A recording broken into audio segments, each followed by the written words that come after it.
2-2 लाख ब्राह्मणों जनेऊ तोड़ दिए गए, तब जाकर के धर्म बचा। ये जो आज प्राउड के साथ जय भीम और जय मीम के नारे लगा रहे हैं, इनको पता होना चाहिए मोहम्मद गौरी और अकबर के गोलियां तलवारें हमारे बाप दादाओं ने सीने में झेली, तब ये पीछे जिंदा रहे, तब ये पीछे जिंदा रहे। हमारी आबादी कम है, तुम बताते हो कि तुम 15% हो, तुम ही नहीं कर पाओगे। हमारी आबादी हिजड़ों की तरह ताली बजाकर नहीं खत्म हुई है, मर्दों की तरह देश और धर्म के लिए लड़कर खत्म हुई है।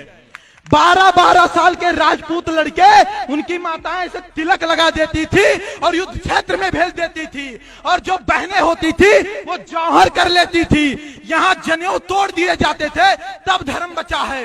मंगल पांडे, भगत सिंह शादी विवाह नहीं किए और देश के लिए लड़ गए, तब ये आजाद है। जिसको आज आप अपने आप को मूल निवासी बता रहे हो ना, एक भी मूल निवासी नहीं खड़ा था देश की आजादी के लिए और धर्म की आजादी के लिए। जिनको यह लगता है कि यहाँ के बाभन ठाकुर इनका शोषण कर रहे हैं, वो एक बार नजर पाकिस्तान पर डाले, जहां ये 23% थे और 1.9% बचे हैं। इनको पता चल जाएगा कि इनका शोषण किसने किया है। हमारे बाप दादाओं ने 565 रियासतें दी, तब इनको प्रधानमंत्री आवास के तहत जो योजना मिला, तब घर बनवाने के लिए जमीन हो पाया है। ये हमारे बाप दादाओं की देन है, हमारे बाप दादाओं की देन है कि यूनिवर्सिटी बनी है, हमारे बाप दादाओं की देन है कि प्लेटफार्म बने हैं, हमारे बाप दादाओं की देन है कि अनुसंधान केंद्र बने हैं। क्या मिला हमको? नहीं चाहिए आरक्षण की भी, ले जाओ तुम, एक नहीं 20 चंद्रशेखर रावत को दे दो, 20 सतपाल तोहर को दे दो, लेकिन अगर तुम्हारी औकात है तो हमारी रियासतें वापस कर दो।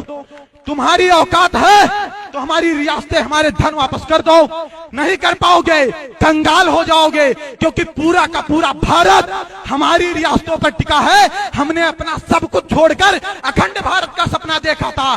7 लाख पंडित कश्मीर में काटे गए, भगाए गए, लेकिन उन्होंने आतंकवाद का रास्ता नहीं अपनाया, उन्होंने ट्रेन नहीं फूकी, उन्होंने घर नहीं जलाए, उन्होंने बस नहीं जलाए। क्यों? क्योंकि इस देश से सबसे ज्यादा प्रेम है तो हम राष्ट्रवादियों को है। हमारा डीएनए टेस्ट करवा लो, हमारा डीएनए टेस्ट करवा लो, हमसे ज्यादा कोई राष्ट्रवादी मिल जाएगा, मैं भारत छोड़कर चला जाऊंगा। सही बता रहा हूं।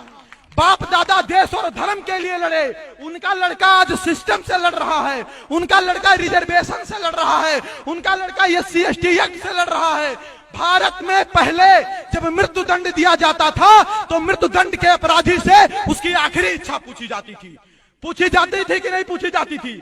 मृत्यु दंड के अधिकारी से आखिरी इच्छा पूछी जाती थी। लेकिन हमारे देश का संविधान तो देखिए, हमारे देश में समानता का अधिकार तो देखिए, हमारे देश की डेमोक्रेसी तो देखिए। यहाँ SC ST एक्ट में आखिरी इच्छा भी नहीं पूछी जाएगी कि आप सही हो कि गलत। सोचिए, हम एक मृत्यु दंड अपराधी से भी बदतर स्थिति में हैं। मुस्कुराइए मत, सोचिए, चिंतन करिए, कहां थे, कहां पहुंच गए, कहां थे, कहां पहुंच गए, और आने वाले समय में कहां पहुंचेंगे।